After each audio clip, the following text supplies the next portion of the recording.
Hindi pa nagbibigay ng pahayag si Senador Bato de la Rosa kaugnay sa umano'y arrest warrant laban sa kanya na International Criminal Court, pati ang tungkol sa pagsupina ng PNP-CIDG. Pero nagpadala po siya ng isang audio message sa pagtitipon ng Rage Coalition sa Cebu City.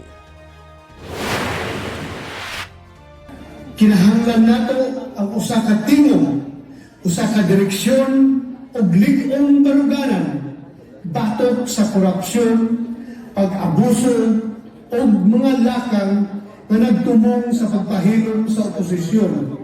Sabi ni De La Rosa, hindi siya papayag na gamitin ang politika para patahimikin ang anyay mga tunay na lider na naglilingkod sa bayan.